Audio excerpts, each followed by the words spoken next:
一只猎豹都不敢惹的豪猪。此时的他却成了原始猎人手里的猎物，很快他还要被做成一顿美味大餐。原始猎人狩猎豪猪的过程非常有趣，并且接下来的收获更是令人惊喜满满。今天，乔丹来到了马来西亚半岛的热带雨林，这里有一个生活了几千年的原始族群——加海族。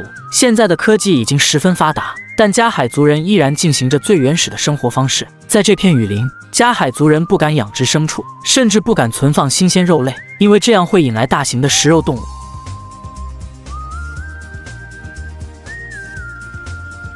就在去年，一只成年老虎袭击了附近的村庄，并且带走一个孩子。种植作物也很困难，因为他们会被饥饿的大象全部吃掉。所以时至今日，加海族人只能每天出去狩猎，然后当天做成晚餐。说起狩猎，每个加海族的男人都有丰富的经验，他们最擅长的工具就是吹剑。制作吹管的材料取自雨林里的竹子，竹子不能太粗又不能太细，选好竹子的还要进行改造。虽然加海族猎人没有尺子，但凭借自己的经验和眼力，让竹子变得非常笔直。吹剑的材料取自于棕榈叶，经过猎人的手工操作，可以制成一根长度30公分、重量不超过1克的剑针。最后，猎人在针尖上涂抹致命毒药，这种毒药的原料同样来自雨林。他们用刀在一棵树干上砍出几个口子，然后用竹筒收集它的汁液，只要把它们稍微熬制一下，就可以达到见血封喉的效果。在一边看热闹的乔丹怕得要死，生怕汁液飞溅到他的眼睛。而加海族的猎人似乎没有受到任何影响，但是常在河边走，哪有不湿鞋？前2年，有一个猎人因为取猎物上的毒针，结果不小心刺中了自己的胳膊，跟孩子说了一句谢谢后，就彻底领了盒饭。由此可见，他的毒性简直恐怖如斯。有了毒药的加持，吹剑的威力呈几何倍数增长。但是再好的狩猎工具，也要需要一个优秀的猎手。加海族人吹出去的毒针，速度可以达到180千米每小时，几十米外的猎物几乎无法躲避，除非射歪了。但是经过上千年的磨练，加海族猎人的推荐技术已经达到炉火纯青的地步。20米外的目标，猎人可以轻松命中靶心，并且全部没入目标，只留件尾路在外面。而同样吹剑的乔丹，却只能让毒箭扎入目标的表面。由此可见，加海族猎人的实力确实很强。接下来，乔丹就要跟着猎人们进入雨林，看看他们是如何用吹剑狩猎的。清晨是猴子出去觅食的时候，而猎人们的目标就是他们。猴子是群居动物，他们会用吼叫声相互联系，只要有一只发现危险，周围的猴子会立刻知晓，然后逃之夭夭。所以猎人们一进入雨林就开始小心翼翼，连走路的声音都很轻微。猴子的活动范围可以达到几十公里，普通人要找到它们非常困难。但是猎人们凭借丰富的经验，可以很快找到猴子活动的痕迹，甚至有一名猎人闻到了猴尿的气味，这说明猴子离他们不远了。不过乔丹的脸上没有一丝的兴奋，只有满满的痛苦。此时的气温达到30度以上，丛林里的湿度更是高达50%。在这种情况下，越野5公里是一件非常难受的事。乔丹的衣服早就被汗水湿透，而加海族的猎人一滴汗都没有。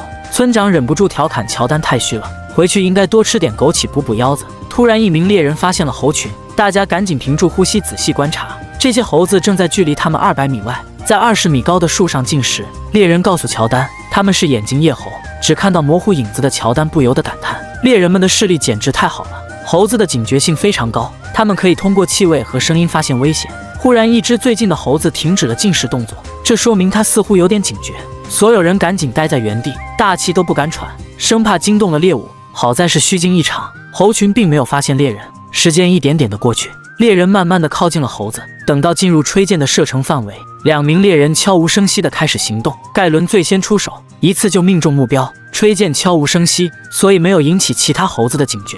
既然盖伦已经射中，亚瑟则瞄准了另外一只，结果也是一击必中。此时的猎人仍然不敢惊动猴子，生怕他们在毒发身亡前四处乱跑销声匿迹。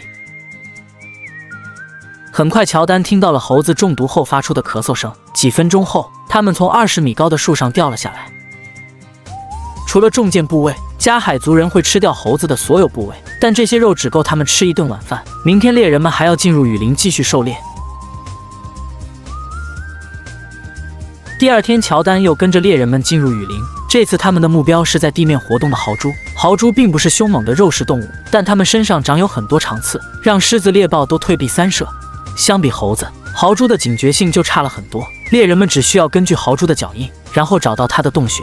为了防止豪猪逃跑，猎人用木棍堵住其他洞口，只留一个。紧接着，猎人在这个洞口上起火，不停地往里面吹烟，但也不能吹得太猛太多，否则就容易把豪猪熏死在洞穴里面深处。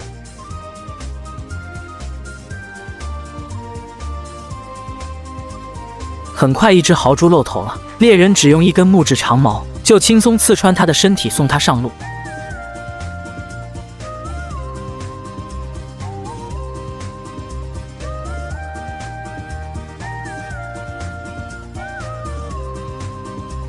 紧接着，亚瑟做出惊人的举动，他直接用手把另一只豪猪拽了出来。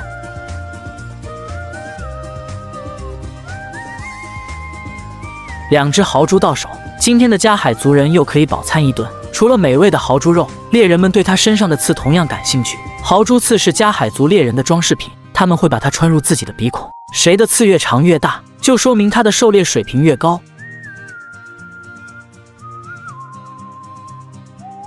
见过了加海族人雨林狩猎，乔丹又想看看他们是如何捕鱼的。相比现代人用渔网、鱼竿捕鱼，加海族的方式非常原始。首先，他们会砍来很多木头，这种树的枝叶含有一种叫做鱼藤酮的毒素，它会抑制细胞呼吸，造成窒息。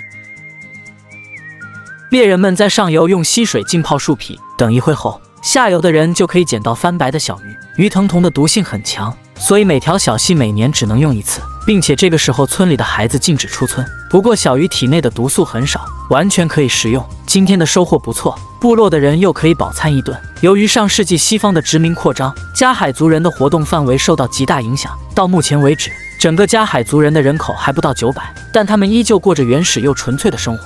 本期视频到这里就结束了，喜欢我的视频，点个赞关注一下吧。下一期我们不见不散。